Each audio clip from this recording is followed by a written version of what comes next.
Que ce soit en Inde, au Burkina Faso ou encore en France, les actions du Monuments Fund s'opèrent partout dans le monde et ce depuis 60 ans. Et je suis ravie de recevoir Mathilde Auger qui est directrice exécutive du WMF France. On dit WMF? On dit WMF, c'est plus facile. Ça me simplifiera la vie. Bonjour, merci beaucoup d'être avec nous. Bonjour Sybille, merci beaucoup pour l'invitation. Alors, si je retiens bien, c'est donc en 1965 que toute cette organisation a été créée. Est-ce que vous pouvez nous raconter quel était le constat de départ qui a permis tout ce développement? Bien sûr, alors c'est effectivement il y a 60 ans, donc on est en plein Europe après le plan Marshall. Et le colonel Gray, un colonel américain à la retraite, était un grand passionné de patrimoine. Il voyageait partout dans le monde et il a constaté dans différents endroits qu'il y avait vraiment besoin de sauvegarder de nombreux sites en péril. Il en a reparlé à ses retours de voyage. Il passait beaucoup de temps en Italie à l'époque. Et à partir de là, il a réussi à susciter l'enthousiasme de nombreux Américains, même de beaucoup de New-Yorkais à l'époque, pour sauvegarder certains sites dans le monde. Il a commencé à faire quelques grands projets dans des lieux vraiment emblématiques, à la Libella en Éthiopie, à l'île de Pâques au Chili et à Venise au moment des inondations. À partir de là, à partir de ces grands projets, l'ONG s'est structurée, professionnalisée.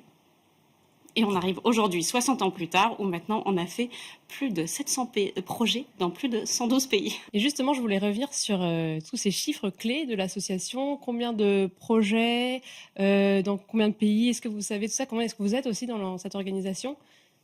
Alors, dans le monde, combien est-ce qu'on est? On a à peu près 400 personnes qui travaillent grosse structure. 3 mois de l'année au WMF. C'est une grosse structure, mais c'est assez partagé. C'est-à-dire que ça inclut environ 80 personnes qui sont vraiment les employés administratifs. Et après, tous les artisans, restaurateurs, experts qui travaillent pour nous. Donc sur ces 400, il y en a par exemple une très grosse partie qui travaille au Cambodge pour nous, à Angkor Wat, sur nos projets à Angkor Wat. Combien de projets actifs actuellement? Plus d'une cinquantaine dans 35 pays. D'accord. Et alors, quand on parle de patrimoine, en fait, qu'est-ce que ça veut dire exactement une organisation qui s'occupe de la restauration du patrimoine restauré?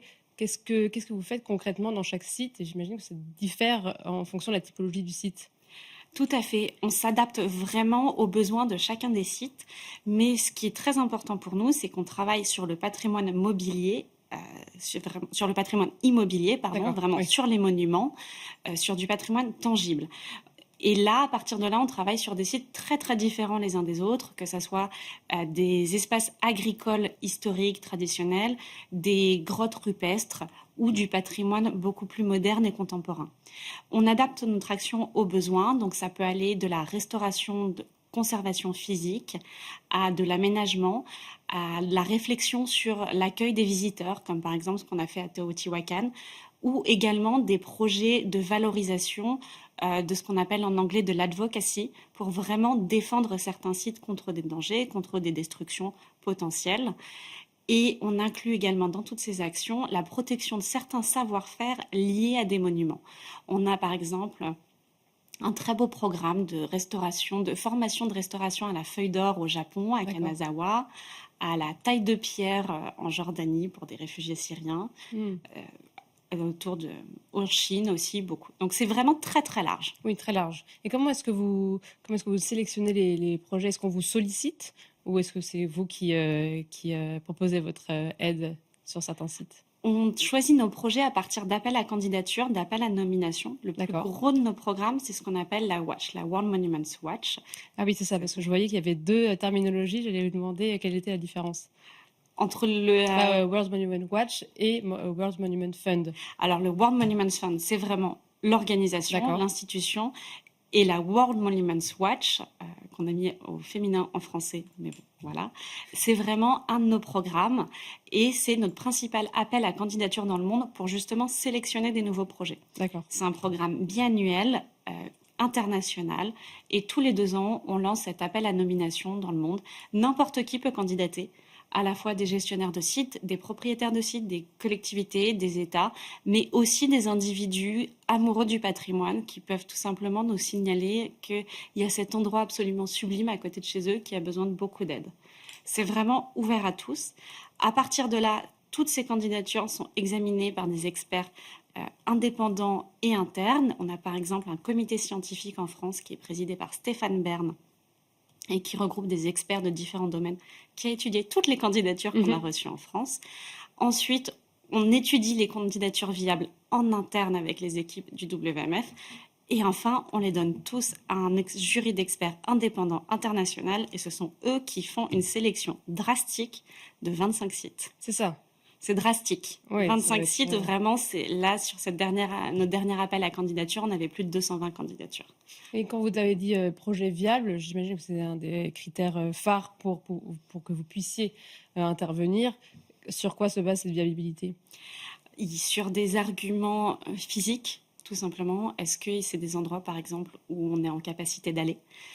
Sur certains arguments aussi financiers, est-ce que c'est des projets qui demandent 450 millions, par exemple? À ce moment-là, ce n'est pas un projet sur lequel nous, là, tout seul, on veut aller.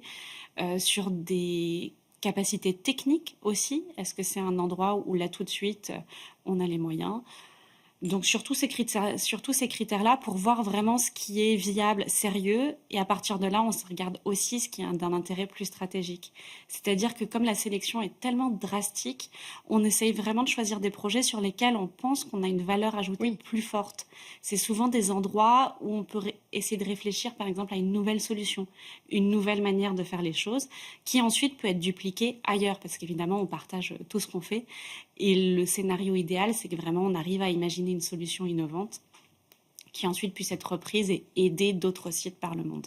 Parce que quand on vous sollicite, est-ce que les personnes savent quels sont les besoins qui sont nécessaires pour ce site-là, ou en fait ils sont un petit peu dans le flou, et vous êtes là aussi pour faire tout simplement un état des lieux, une feuille de route, et leur dire ce qui serait judicieux pour vous de faire?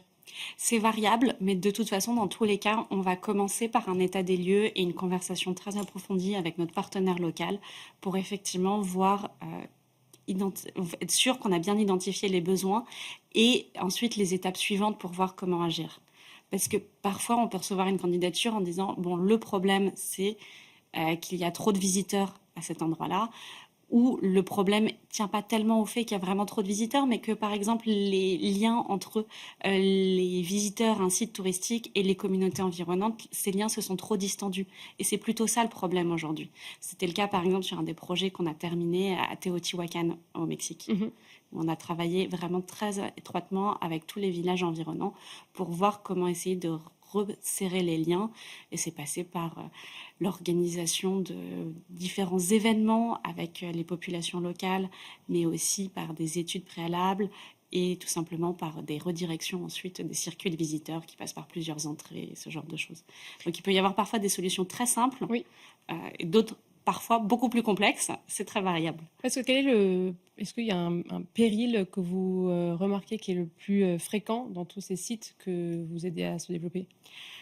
Aujourd'hui, on a utilisé notre dernier appel à candidature de la Watch pour vraiment faire cette analyse, pour faire un état des lieux des différents dangers qu'identifiaient les gestionnaires de sites. On en a identifié plusieurs qui sont inégalement répartis, mais c'est quand même, grosso modo, il y en a plusieurs qu'on retrouve partout. Le premier, c'est le réchauffement climatique, le dérèglement climatique qui effectivement impacte 56% des sites au niveau mondial, mais 81% des sites sur le continent africain.